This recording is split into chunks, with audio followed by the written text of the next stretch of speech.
All right, we are in Isaiah chapter 3. I want you to notice what it says in verse 12. Israel has been getting nailed for a bunch of stuff. They got a lot of problems. Judgment is coming for them.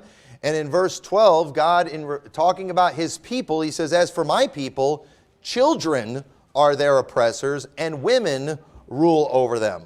O my people, they which lead thee cause thee to err, and destroy the way of thy paths." So right here is God is kind of putting down Israel because of the sad state they were in. He was basically showing how children are their oppressors. For somebody to be an oppressor, they've got to have a power over you. And if children have power over you, there's something wrong with you. And also, women are ruling over. It's a shameful thing. When I was growing up, if one of the ways that people would make fun of you, they would say, you hit like a girl, or a girl could beat you up, or something like that. It was basically a put down. And that's pretty much what God is doing here about Israel. He's kind of putting them down and saying that women rule over them. And it always has been, and it always will be a shame for women to rule over men. And if you are not shamed by women ruling over men, then you're a part of the problem. You are one of the reasons we are facing this shame. And I personally, I find it a shameful thing when a woman is ruling. In fact, it looks like it is going to be a woman that is running for president in the Democrat ticket, because somebody finally told Biden he stepped down, and I guess he agreed with them and stepped down now. He doesn't remember doing it, and he'll forget about it again tomorrow.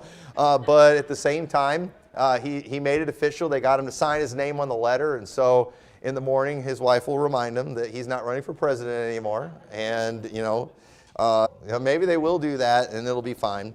But either way, it is a shameful thing that a presidential candidate is going to be a woman. And what I'm going to be preaching tonight, it's not even disputable. And if what I'm going to say tonight makes you uncomfortable, it doesn't mean that you're a bad person necessarily, but it does mean society has rubbed off on you.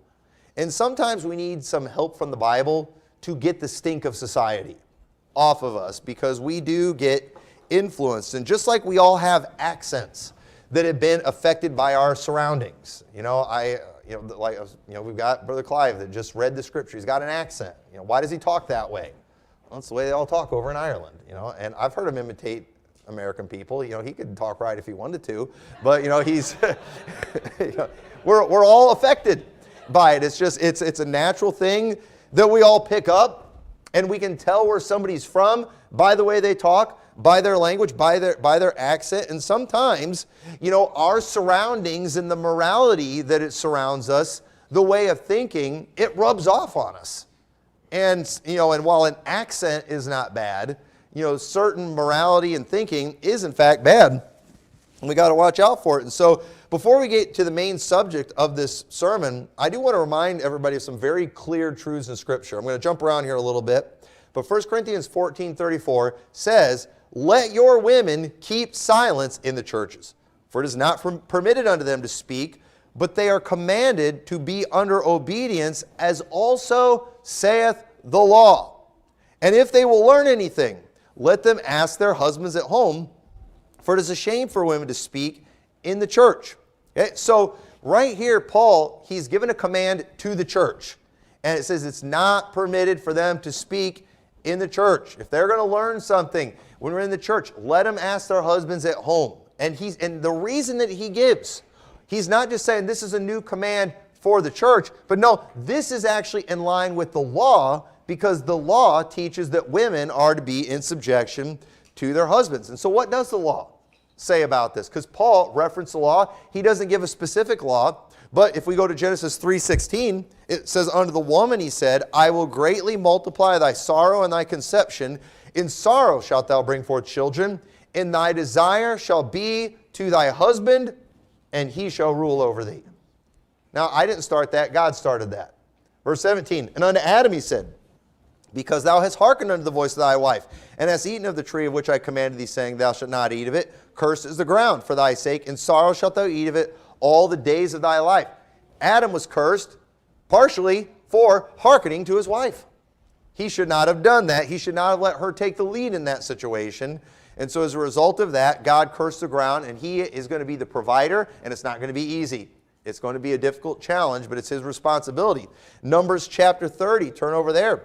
Numbers chapter 30 says, if a man vow a vow unto the Lord, or swear an oath to bind his soul with a bond, he shall not break his word. He shall do according to all that proceedeth out of his mouth. If a woman also vow a vow unto the Lord, and bind herself by a bond, being in her father's house in her youth, and her father hear her vow, and her bond wherewith she hath bound her soul, and her father shall hold his peace at her, then all her vows shall stand, and every bond wherewith she hath bound her soul shall stand. But if her father disallow her in the day that he heareth, not any of her vows, or if her bonds wherewith she hath bound her soul shall stand, and the Lord shall forgive her, because her father disallowed her. So do you see that right here? The Bible is showing how when a man vows a vow, he needs to keep it.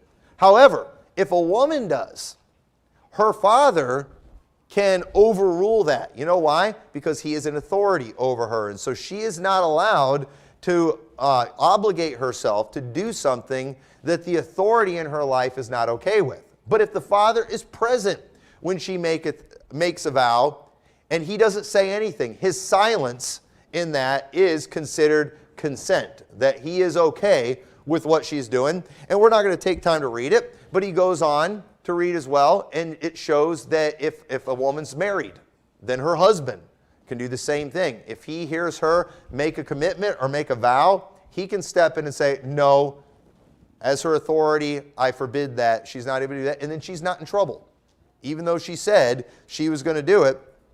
And so that is what God prescribed. Now, if a woman is a widow, then it's a different story. Then her vow stands. But in the case of a young lady, if she's in the home, she's under the authority of her father. If she's married, she's under the authority of her husband. This is the law. This is law. Well, we're not under the law. Well, the Apostle Paul invoked the law when explaining how women are to be in subjection to their husbands. And also that they're to be silent in the church too, in the sense too that obviously when we're at church, women are allowed to sing in church. That's not silence. Women are allowed to talk to people, but again, when it comes to the service, they're not to be in any place of authority. They're not going to take over the service. That is shameful. If that kind of thing happens, they should not be in authority in the church. They are not to be in authority in the home. They are to be in subjection in both of these places. 1 Timothy 2:9. In like manner also that women adorn themselves in modest apparel, with shamefacedness and sobriety, not with broidered hair or gold or pearls or costly array, but that which becometh women, professing godliness with good works. Let the women learn in silence with all subjection. But I suffer not a woman to teach, nor to usurp authority over the man, but to be in silence. For Adam was first formed, then Eve. For Adam was not deceived, but the woman being deceived was in transgression. Notwithstanding, she shall be saved in childbearing if they continue in faith, charity, and holiness with sobriety. So notice right here when he's saying not to suffer a woman to teach, this is not in contradiction to what he said before about women, the older women teaching the younger women. It's not in contradiction. No, women are not to be teaching men. They are not to be in a place of authority over men in the church. It's just not permitted. It's not right. It's a shameful thing. Now, I said all these things, and if society has rubbed off on you, or maybe you have drank some of society's Kool-Aid, just understand, you're supposed to react to me saying these things with something along the lines of, you're teaching that women are the lesser person and inferior to men. I never said that. The Bible does not teach that. Nothing that we see here in the Scriptures makes women lesser than men, nor does it make them inferior to men. You know what it does do, though? It acknowledges that they are different. It does acknowledge they are different, and they are different. That does not mean they're inferior. It does not mean they are lesser. That is a completely false accusation. Those who are truly biblical and balanced understand the authority that God has given us, and it actually puts a greater burden and responsibility on men. 1 Peter 3:5 says, For after this manner in old time, the holy women also who trusted in God adorned themselves, being in subjection unto their own husbands. Even as Sarah obeyed Abraham, calling him Lord, whose daughters ye are, as long as ye do well and are not afraid with any amazement. Likewise, ye husbands, dwell with them according to knowledge, giving honor unto the wife, as unto, not the lesser vessel, not the inferior vessel, the weaker vessel. And what did he say? You honor them because of that. You give honor unto the wife as unto the weaker vessel, and being heirs together of the grace of life, that your prayers be not hindered. And because we are stronger than women, it is our job to look out for the women. It is our job to protect the women. We are to put their needs before ours. Why? Because they are the weaker vessel, and we are the stronger vessel. And there's false accusations from nut jobs even about this. I have been accused of teaching all kinds of weird things because I believe that as husbands who go through zero physical pain from having kids, I think one of the ways that we can give honor unto the wife as unto the weaker vessel is to take into consideration whether or not she is physically ready to give birth to a child. Do you realize what women go through? Go have a few kids. Go have one kid, and you'll find out. And as somebody who has never experienced that pain, and no matter what the libtards say, I never will experience that pain. You know what? I stand by that. I definitely think you need to think about your wife, and because of the fact she is the weaker vessel, you should take that into consideration, and you ought to have some compassion there. And let me tell you, I don't feel bad about the fact I've been made fun of. The people who've made fun of me for that are also people who have used the most derogatory language about women that you can from the pulpit, saying the B word, saying some of the most sexually perverse words you can say from the pulpit. And those are the people that are going to criticize me, and you know what? I'll take that all day long. Because these are weird, demented people who go way too far as some kind of chest-thumping thing. And you know what? I stand by that. Guys, you need to think about your wives. You give honor unto them.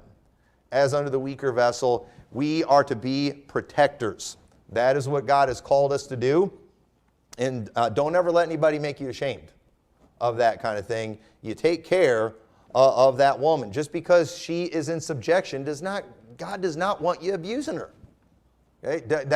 God wants us protecting them, thinking about them. There is an honor that women deserve. And so now go back to Genesis 3. Let's look again too at what God said to Adam in the curse. It says in verse 17, he said unto Adam, because thou hast hearkened unto the voice of thy wife, and hast eaten of the tree of which I commanded thee, saying, thou shalt not eat of it, cursed is the ground for thy sake, in sorrow shalt thou eat of it all the days of thy life. So as men who are to be the protectors and providers, just understand that authority also comes with that.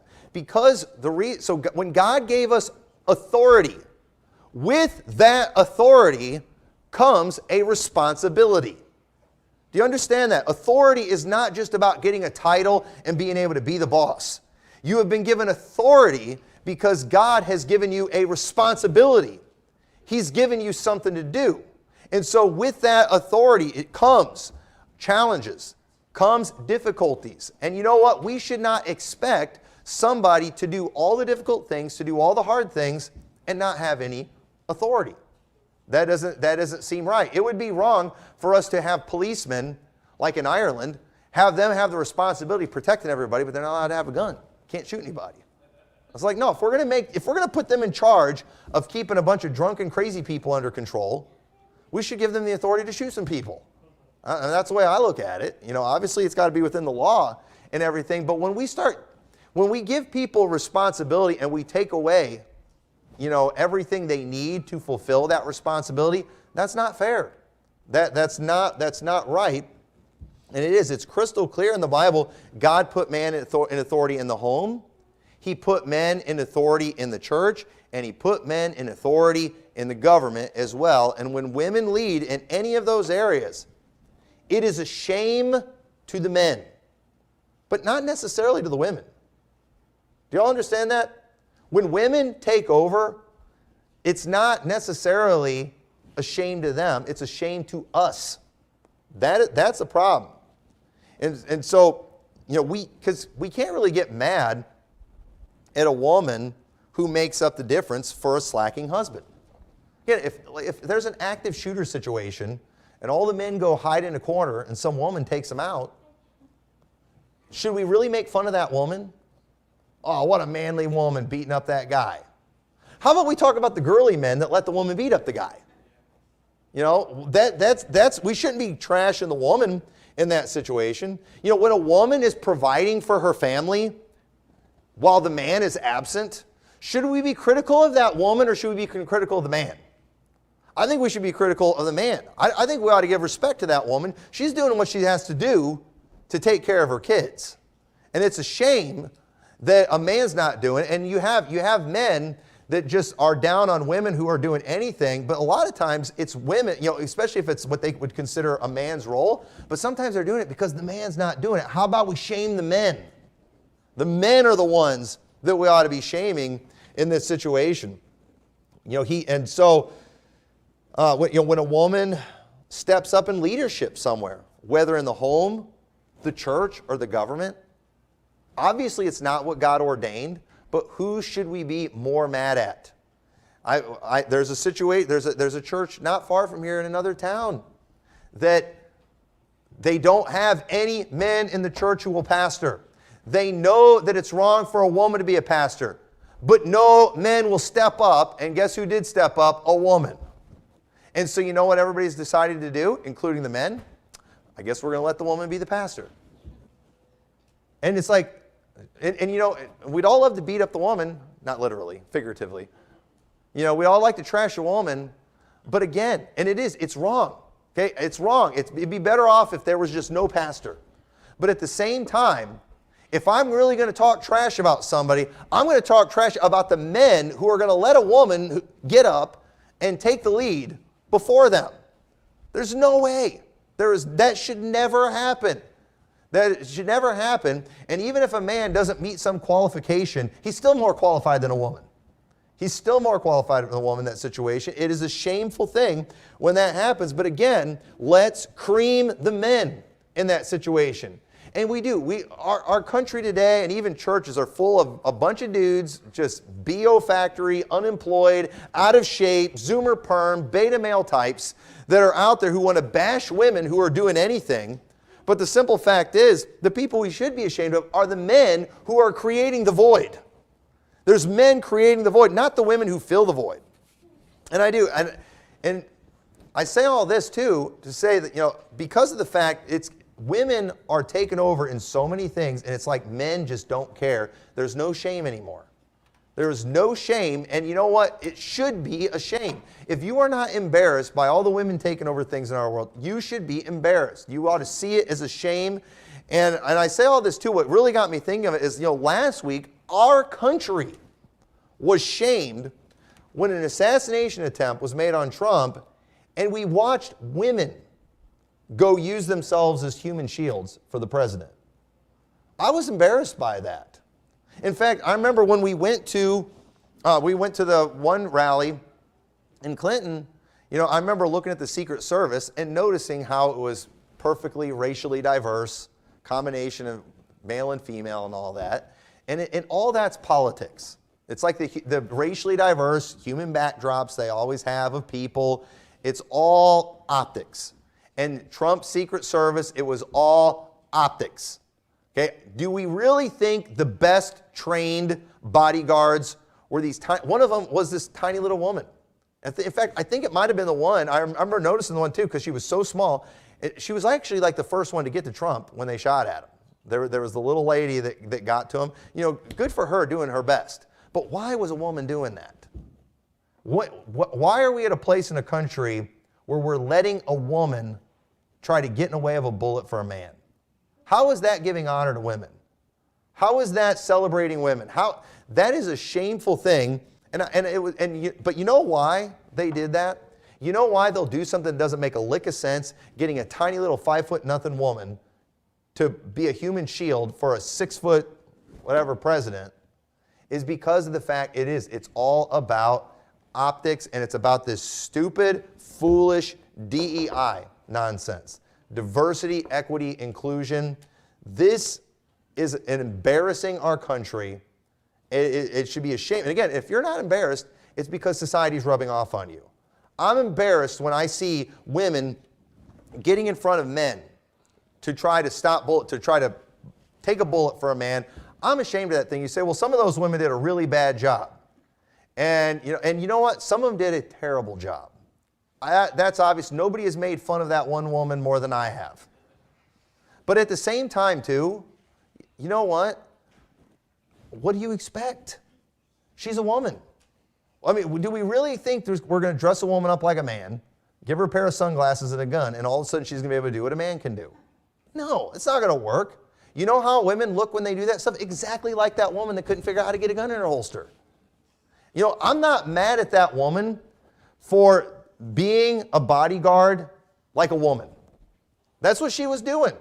That's what we should expect. And it's just embarrassing that our country is so messed up that we're to the point where we're saying men can be girls and girls can be boys and all that kind of nonsense. But we're also acting like, too, that it's a good idea to have little women be security guards for president.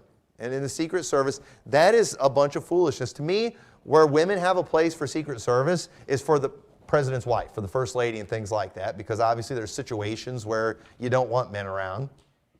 But either way, when they're at these outdoor events, when they're at these public events, even the first lady, she ought to have a bunch of men around her. Not a bunch of women. This kind of thing, it's a disgrace and it's shameful to our nation. It is our country. We should not be sending women into combat. Not because they're inferior beings, because we honor them. They are the weaker vessel. If we've got to decide between a man and a woman, we should pick a man every single time. We don't put the women in combat. Women should not have to register for the draft. There's been people trying to get that. And that's just them trying to be consistent in their equality. But no, it's not. That's foolish. That's wrong. That's disrespectful to women. It's a shame to our nation. And we embarrassed President Trump when we allowed women to use their tiny bodies as human shields for him. It made no sense. Men would have been better. Men could have done better. And you know who was, and everybody's trying to figure out what happened in the Secret Service. Well, I don't think it's coincidence, too, that head of the Secret Service is a woman. What is the point of that? Diversity, equity, and inclusion. We've got to put all these people in these high levels, whether they earn it or not. And folks, do we think that that woman who didn't know how to holster her gun beat out a bunch of men in training for that job? Do we really think that? Listen, there is not a man in this room that could not have done a better job than she did. With no training. I've had no training in that area. I could have done better than that. But any man who gets any training is going to do better than that. And in reality, too, I probably wouldn't be the best person to do that kind of thing because I'm way smaller than our president. You know who they should hire for that kind of thing? Big guys is who they should train for that. And so, you know, while our country has, the way our country has coped with this embarrassment, because it's embarrassing. We're all embarrassed. And the way our country is coped with this embarrassment is the way our country typically copes, through memes and jokes, you know. But it's also helped highlight why our country is doing these embarrassing things. And it's this DEI. Everybody knows that's what it is. This DEI program, diversity, equity, inclusion. The definition of that's an organizational framework which seeks to promote the fair treatment and full participation of all people, particularly groups who have been historically underrepresented or subject to discrimination on the basis of identity or disability. These three notions, diversity, equity, and inclusion, together represent three closely linked values which organizations seek to institutionalize through DEI frameworks. Diversity refers to the presence of variety within the organizational workforce, such as an identity and identity politics. It includes gender, ethnicity, sexual orientation, disability. Should we get a bunch of crippled people being security guards for the president? Because we want to make sure they feel included too. So we should have had somebody up there in a wheelchair. No, that doesn't make sense. That doesn't make sense at all. Lost my spot. Yeah, age. Age? Do we want some old dude up there who can barely walk and barely move around just so old people feel better? You know what? We ought to honor the old people. And you know what we ought to do? We ought to protect the young people ought to protect the old people. Young people ought to be helping the old people. You don't put an old guy out there to protect the young. Well, President Trump is old, but you don't put somebody older than him out there to protect him. No, we ought to honor elderly people. And you know what? When we see an elderly person, we shouldn't want them doing the hard things. We shouldn't want them doing the heavy lifting. They put in their time. No, we're going to honor them, and we're not going to have them do those things. Sometimes you do. With elderly people, you got to tell them, hey, it's time to let somebody else take over. And that's exactly what they did with our president today. They finally told him, it's like, hey, listen, thank you for your service, but you're worthless. You can't do this anymore. And listen, you can't help getting old. You can't help getting dementia and things like that. But you know what? You know what you don't do? Whenever somebody has completely become unable to do what they used to be able to do, you don't pretend that they can do it. You know what you have to do? You say, hey, it's time to let somebody else do it. Sometimes you have to take the keys away, as they say. And thankfully, they're not necessarily taking the keys away, but they're telling them after January 20th of next year, you can't have them anymore. But this is just dumb. So disability, age, culture, class, religion, or opinion. Equity refers to concepts of fairness and justice, such as fair compensation and substantive equality. More specifically, equity usually also includes a focus on societal disparities and allocating resources and decision-making authority to groups that have been historically disadvantaged, and taking into consideration a person's unique circumstances, adjusting treatment accordingly so that the end result is equal. Finally, inclusion refers to creating an organizational culture that creates an experience where all employees feel their voices will be heard and a sense of belonging and integration. And while certain elements of that sound really good, just understand equal rights does not necessarily mean equal results. Okay? Listen, I'm fine with equal rights. But again, that is not going to mean equal results. If we have equal rights and we are training or we're doing tryouts for somebody to be a bodyguard for the president, guess what? Men are going to beat the women almost every time. And listen, we should not have women doing that at all because of the fact it is shameful. But if you're going to have a woman do it, she better look like one of those New Zealand rugby players or something. That, one of them Samoan ones with the crazy eyes and all that. Some of them women are scary. It better look like one of them. It shouldn't be them at all. But if it's going to be, let it be somebody who's terrifying looking. Not some skinny little blonde. Not whoever that one woman was that couldn't holster her gun. I mean, what did she do when it went out? She was hiding behind the president. As she should have. As a woman, but not as she should have as a Secret Service agent. But again, what was she doing there? You know why? She was there. Optics. Diversity. That's why she was there. This concept of DEI is bringing shame to our country, and it is for several reasons. The first reason this is bringing shame to our country is because it promotes rebellion against God's authority structure that He ordained for family, church, and government. God ordained that the men be in charge. Christ is king, and our world will be held accountable for the disobedience to the things that He commanded. And folks, Jesus Christ is king right now.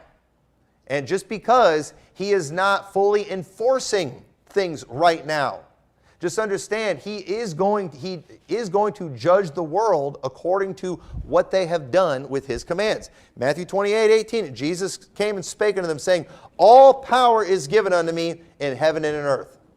Jesus Christ does rule the world. Listen, we've been singing it right ever since Joy to the World came out, and that last verse it says, He rules the world with truth and grace and makes the nations prove the glories of His righteousness. You say, well, how come we're seeing so many things go bad? Again, He is allowing us to do certain things, but He is going to judge us according to what we did with the authority that He gave us. And He commanded us to do things a certain way, and because we have not done these things, our world is going to be judged. And you say, how is He going to judge? Go read the book of Revelation. The book of Revelation is God judging this world based on what they did with the commands that He gave. And He said, go ye therefore and teach all nations, baptizing them in the name of the Father and the Son and the Holy Ghost, teaching them to observe all things.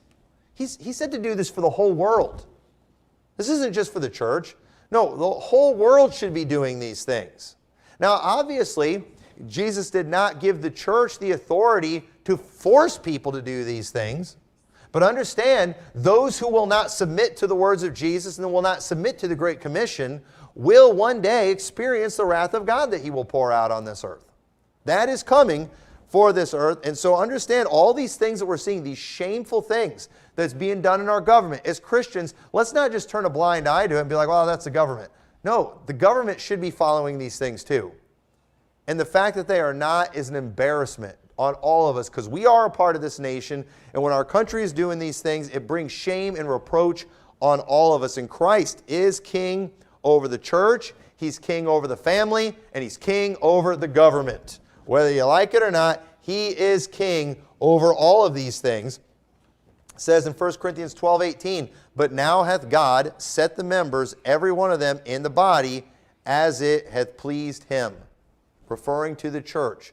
Jesus Christ is in authority over the church. We already saw here in Matthew, He's in charge. He's all power and authority is His in everything. That includes government.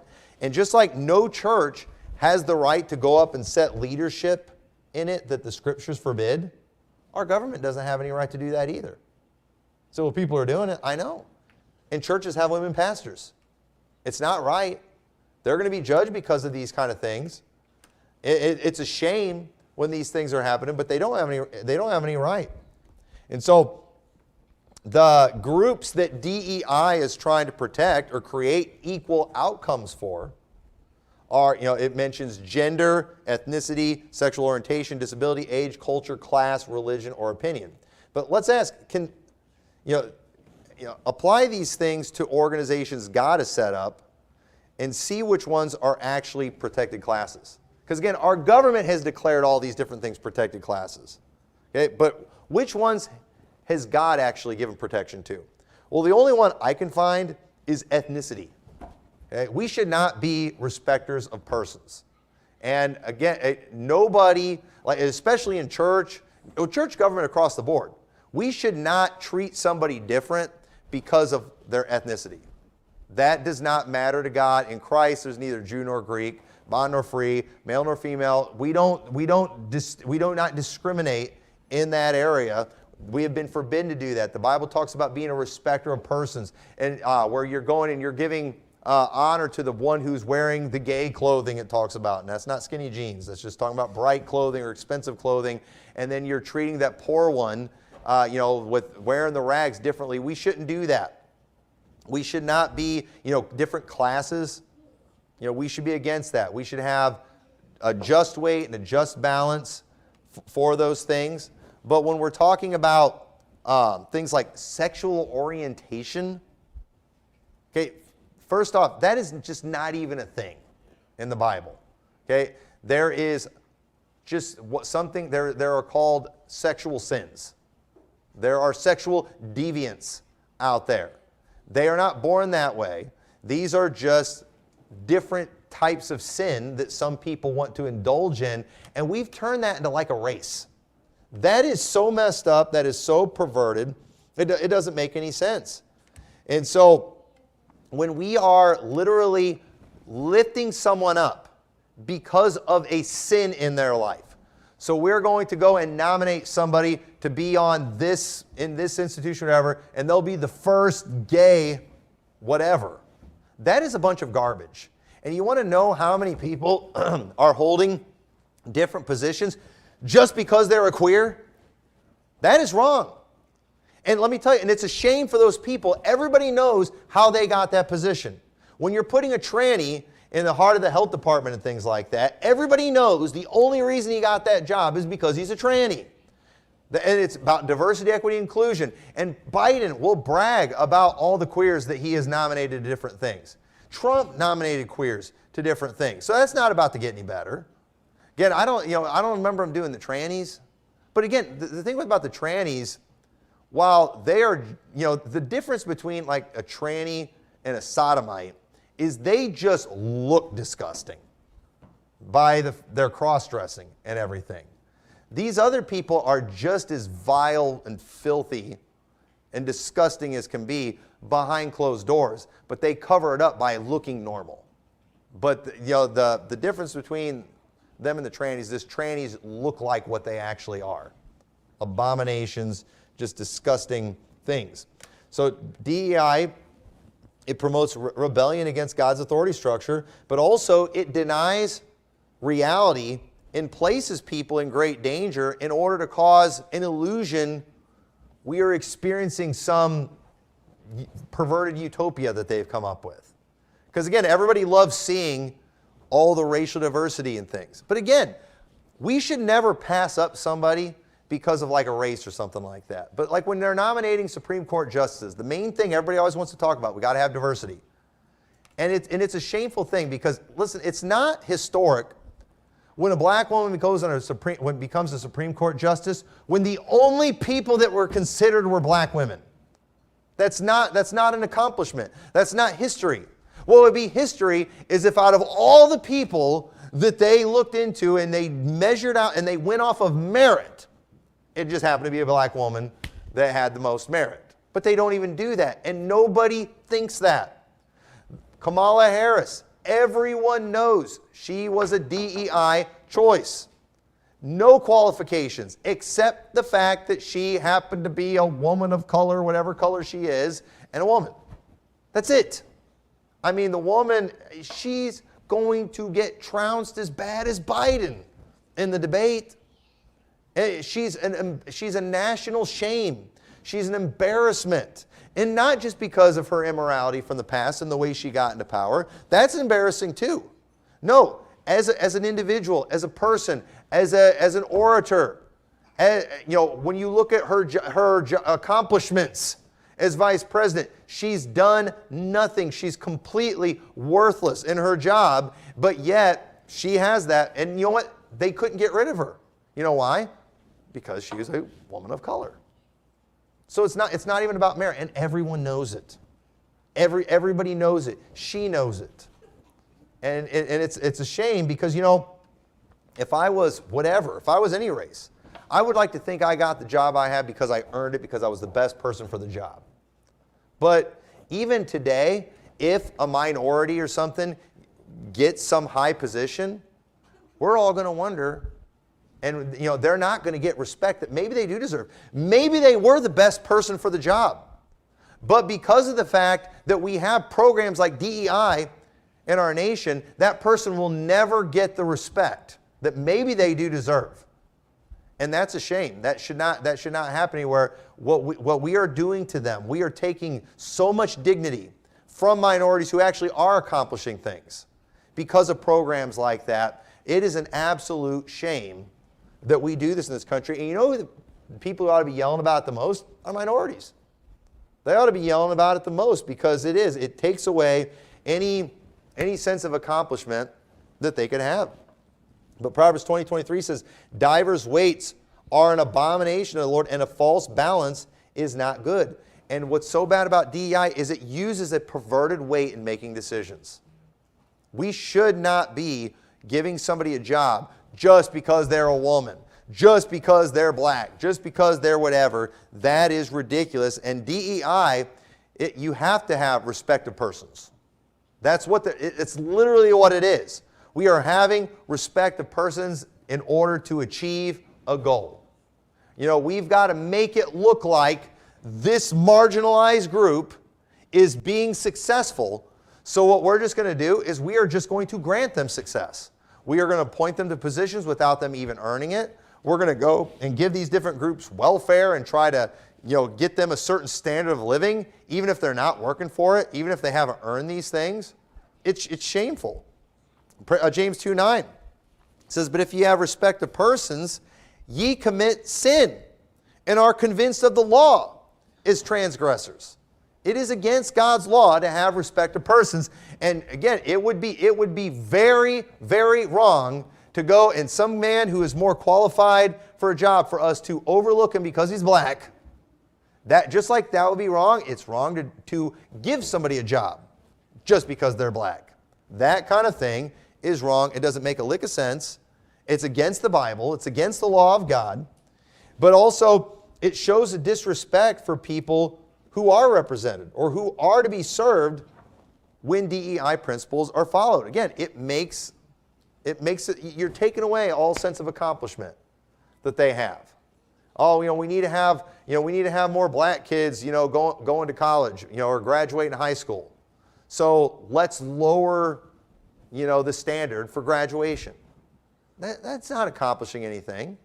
You know what? If you let them, give them a diploma while they are dumb, they will still be dumb, even with a diploma. That's the only difference. You know what? Make them earn it. They know if they've earned it or not. You're not doing anything for them.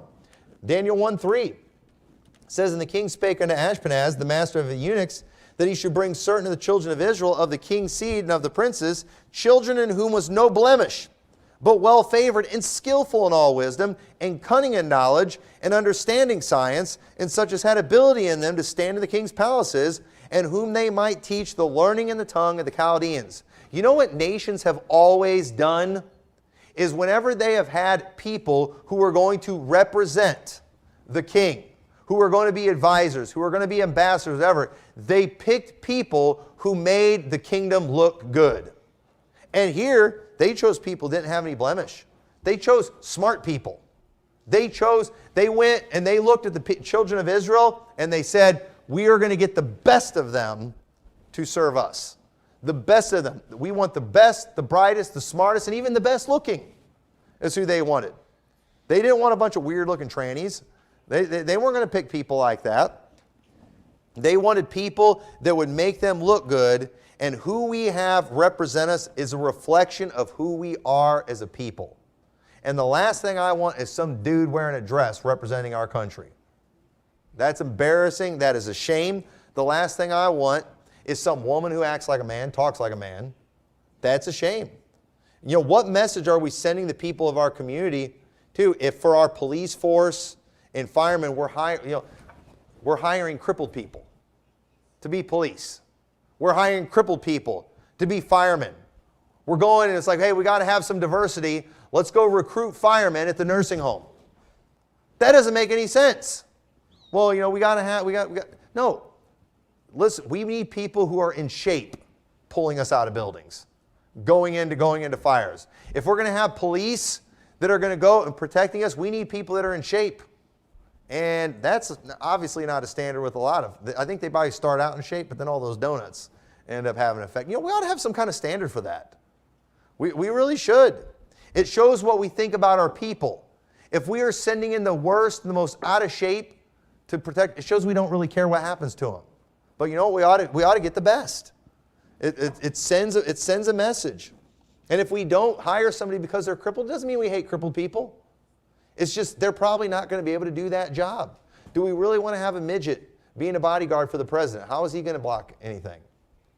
Oh, that's so racist. No, it's not. It's just reality. Okay? It's just reality. It's just reality. It doesn't make sense. But also, what DEI does, it honors and promotes the most shameful members of our society and promotes lifestyles that should be condemned. 1 Kings 12:28 says, "Whereupon the king took counsel and made 2 calves of gold and said unto them, It is too much for you to go up to Jerusalem. Behold thy gods, O Israel, which brought thee up out of the land of Egypt. And he set the one in Bethel, and the other put he in Dan. And this thing became a sin, for the people went to worship before the one, even unto Dan. And he made an house of high places, and made priests of the lowest of the people, which were not of the sons of Levi." The lowest of the people. Now, why did he have to go to the low people? Well, probably because any decent person would have said, I'm not a Levi, I shouldn't be a priest. So you know what they had to do? They had to go to the lowest of the people. They had to go to the worst of the worst. And many of these programs, these type of programs, were originally meant to stop racial discrimination. Again, racial discrimination is clearly wrong. Okay, now we should not. Now, if white people just happen to be beating black people in some areas, then white people just happen to be beating black people in those areas. Do you think I throw a fit because there's more black guys in basketball than white people? I don't throw a fit about that. They're typically better at basketball. They're typically taller and more athletic and things like that. I'm not going to go and protest basketball because I want to see more short people like me represented. I think it's a shame there aren't more people under 6 foot and white in basketball. No, I'm not going to do that. I don't want to watch a bunch of short guys play basketball. I want to watch a bunch of tall, athletic guys play basketball. That's more exciting. Complaining there's not more, 165, 170-pound guys playing football. No, I want to watch a 350-pound guy smoke people. That's more exciting. That's more entertaining. I don't need to be represented there. I wouldn't even watch that sport if it's a bunch of people like me, especially if they play like me. I'm not that good at those things. But, and so while excluding someone because of their race is immoral, understand we have degraded racial minorities by putting sodomites in the same category with them. Think about that. Listen, being a queer is not a race. That is not a race. Okay? Understand, sodomy is a sin, is what it is.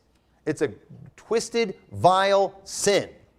And giving these people some kind of class, like they're a minority, every actual minority, I'd be like, wait, why am I in the same camp with these people? That is absolutely ridiculous. 1 Kings 14:22, and Judah did evil in the sight of the Lord, and they provoked him to jealousy with their sins which they had committed of all that their fathers had done.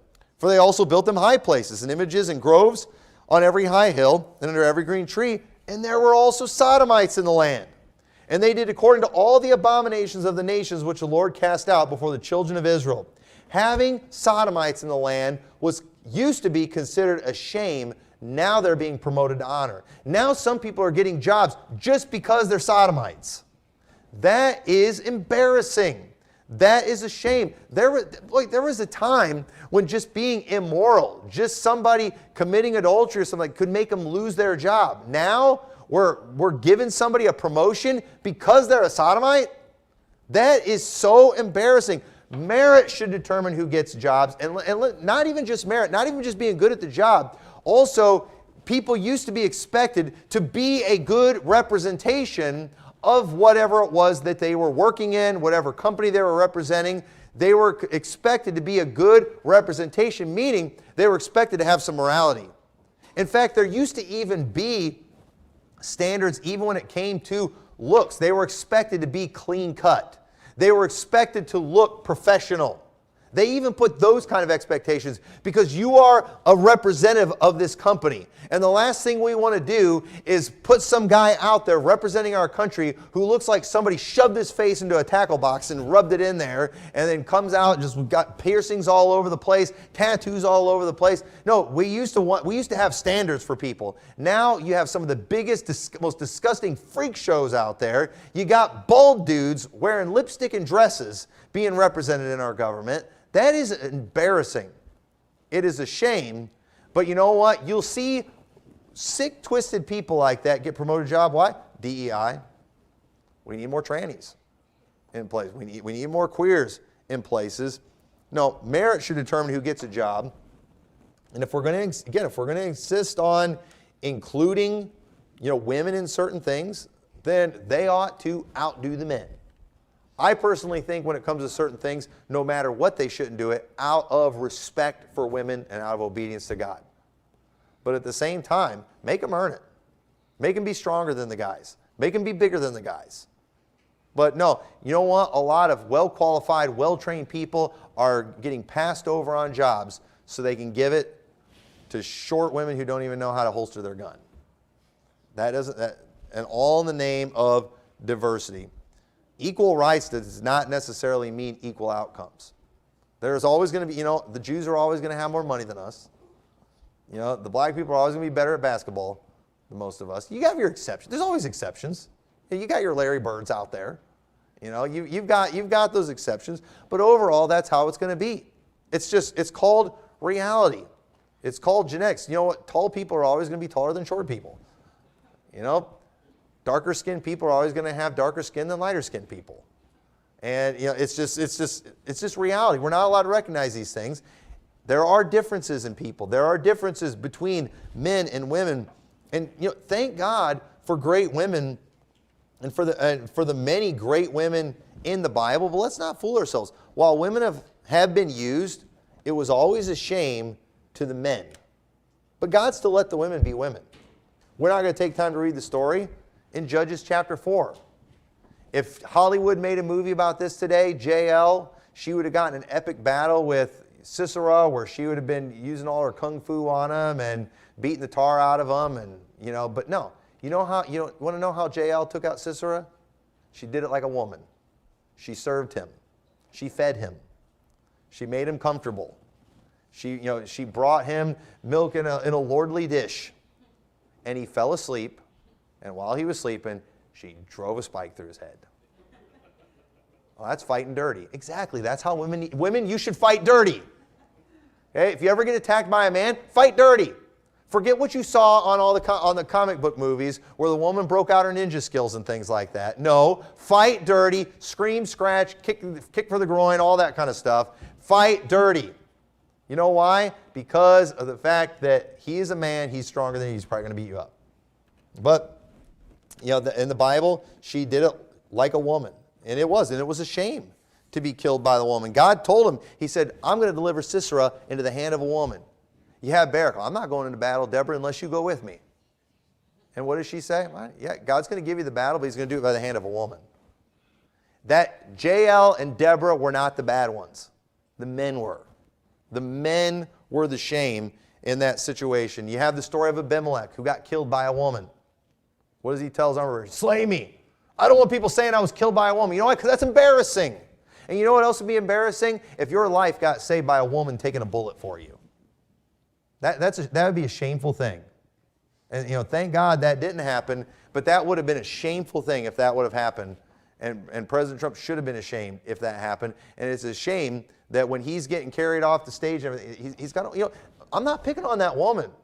I mean, that took great bravery for her to run out there and block half of his body and to try carrying him off. I mean, good for her. She did as good as a woman her size could do. But you know who could have done a lot better?